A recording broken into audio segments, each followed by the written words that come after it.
అందరికీ welcome to our YouTube channel Vihana mom Satya. Sunday మా husband ఒక స్వీట్ రెసిపీ చేద్దాం పదా అంటే పడుకున్నా అనమాట. ఇప్పుడు ఫ్రైడే, ఈరోజు వరకు నేను స్వీట్ రెసిపీ చేయలేదు. యాక్చువల్గా పిండి వంట అనమాట. అది చూడడానికి ఈజీగా ఉంది, బట్ చేయడానికి ఎలా ఉంటుందో చూడండి మీరు వ్లాగ్ మొత్తం. అండ్ నా కోసం అయితే వ్లాగ్ని లైక్ చేసి సబ్స్క్రైబ్ చేసుకోండి. వ్లాగ్లోకి వచ్చేయండి. ఆ స్వీట్ రెసిపీ ఎలా వచ్చిందో కూడా లాస్ట్లో కామెంట్ చేయండి. నేను చేసిన ప్రాసెస్ అంతా కరెక్టే, కానీ ప్రాసెస్లో నేను ఎదుర్కొన్నవి మీకు నవ్వొస్తాయి.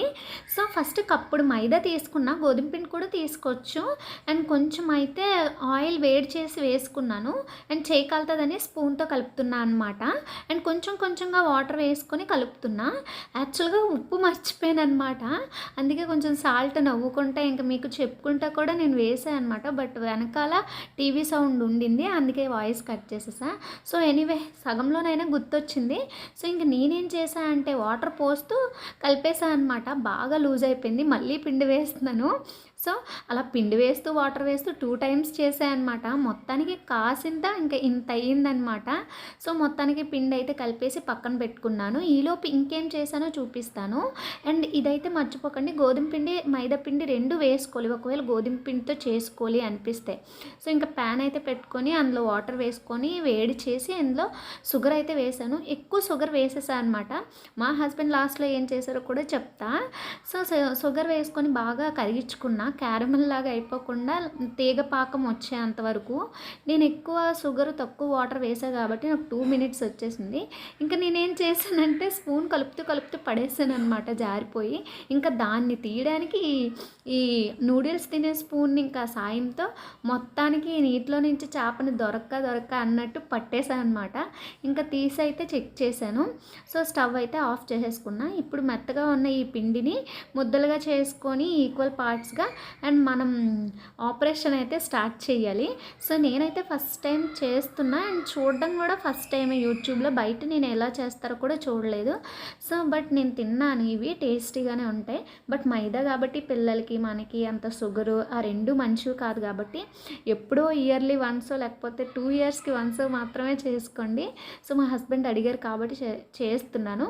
సో ఇంకా బాల్స్ అయితే చుట్టేసా. ఇంకా పాముతున్నప్పుడు మనకి రౌండ్గా కాకుండా ఇలా నేను చూపిస్తున్న నిలువుగా అయితే కొంచెం బెటర్ అనమాట. ఎందుకో మీకు చూపిస్తారండి.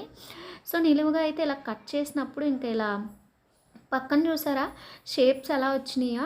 ఇంకా నేనేమో మటన్ షాప్ చికెన్ షాప్లో ఇంకా నేనే కోస్తున్నట్టు ఆపరేషన్ థియేటర్లో ఫీల్ అయ్యి మరి నేను చాక్తో అయితే ఇట్లా డిఫరెంట్గా అయితే ఘాట్లు పెడుతున్నా. ఇంకా మొత్తానికైతే రాదేమో అనుకున్నా కానీ బాగా చేసేసాను అనమాట. ఇలా అన్నీ చేశాను. చేస్తున్న ప్రతిసారి కొంచెం కొంచెం పిండి సైడ్స్లో ఉంటే దాన్ని తీసేసి ఇలా అయితే మడిచేసాను అనమాట. ఇంకా మనకి పొరల్లా వచ్చాయి. అది ఎక్కువసేపు పక్కన ఆరబెడితే ఇంకా అవైతే అతుక్కుపోతాయి కాబట్టి ఇలా జస్ట్ మీరు స్పీడ్గా చేసేసుకొని ఆయిల్లో అయితే ఫ్రై చేసేయాలి. ఇంకా నేనైతే అన్ని రకాలవి చేసాను అనమాట. ఇంకా మా హస్బెండ్ సండే రోజు ఉంటే బాగుండు, త్వరగా అయిపోతును, సండే నేను చేస్తా పదా ఇద్దరం కలిసి అంటే నేనేమో లేదులే నువ్వు ఉంటే అన్ని వంకలు పెడతావని చెప్పి నేను ఒక్కదాన్ని కష్టాన్ని తీసుకున్నా అనమాట. చూసారా ఫస్ట్ 2 ఎలా తీసా, 3వది మాత్రం అంత స్పీడ్గా అంటే ఎక్స్పీరియన్స్ వచ్చేయాలి దేంట్లో అయినా. యాక్చువల్గా పిండి వేయకపోతే బాగా కట్ చేయగలుగుతున్నాం, పిండి వేస్తే తుక్కుపోతున్నాయి అన్నమాట. పిండి వేయకపోతే, పిండి వేస్తే బాగా కట్ చేయగలుగుతున్నాం. ఏదైతే మొత్తానికి నొమ్మలు చుట్టేసాను అనమాట. సో ఇంకా అన్నీ అయిపోయి ఇంకా ఆయిల్లో ఫ్రై చేయాలి. నా హ్యాపీనెస్ మామూలుగా లేదు. ఇంక ఇవన్నీ అయిపోయి అని చెప్పి అసలే ఓపిక తక్కువ. ఇంకా ఆ ఓపికలో నించొని చేశానని హ్యాపీగా ఫీల్ అయ్యా అంతే. సో ఇంకా ఆయిల్ అయితే వేడి చేసుకొని అందులో అయితే నేను వీటిని వేసా. ఫస్ట్ 2 వేసాను అనమాట. ఎంతకీ అసలు ఇవి కలర్ చేంజ్ అవ్వట్లేదు, చాలాసేపే వేపాలి. బాగా వేగకపోతే మాత్రం కరకరలాడవు, రెండోది క్రిస్పీగా రావన్నమాట, దట్ మీనింగ్. సో తర్వాత అయితే నేను ఇవి లైట్ వెయిట్ అయిపోయాయి అనమాట. అప్పుడు అంటే బరువు తగ్గిపోయి. సో అప్పుడైతే బాగా వేగినట్టు ఇలా కొంచెం మనకి పంచదార పాకంలో అయితే అటు ఇటు తిప్పి పక్కన పెట్టుకోవాలన్నమాట. సో అసలు ఏమైందంటే లాస్ట్ వరకు చూడండి, మా ఆయన చేసిన పనికి ఇంకా ఏవైతే ఇంకా మిగిలినవి ఉంటాయి కదా, అవి కూడా నేను కొంచెం వేయించేసి నేనైతే పాకంలో వేసాను. సో తీసేటప్పుడు చూసారా, ఒక స్పూన్తో తీయడం వల్ల విరిగిపోయి, ఇంకా ఈ 3 అయితే వేసాను అనమాట. సో వీటిని కొంచెం వేగినట్టు అంటే కొంచెం ఇంకొంచెం ఉంచాలి. సో ఇంకొంచెం సేపు ఉంచే సరిపోదును కానీ తీసేసాను అనమాట. సో ఇంకా ఇవైతే పంచదార పాకంలో పెట్టేశాక కొంచెం మిగిలిందని చెప్పి నేను వదిలేస్తే, మా ఆయన నేను బయటికి వెళ్ళినప్పుడు ఇంటికి తిరిగి వచ్చి మళ్ళీ దాన్ని వేడి చేసి కూడా వేసేసారు. సో పాకం ఎక్కువైందనమాట. లైక్ అది వేయకముందు మేము తినేసాం కాబట్టి మాకు చాలా టేస్ట్ అనిపించింది. ఎనీవే సక్సెస్ అయిపోయా. Bye bye.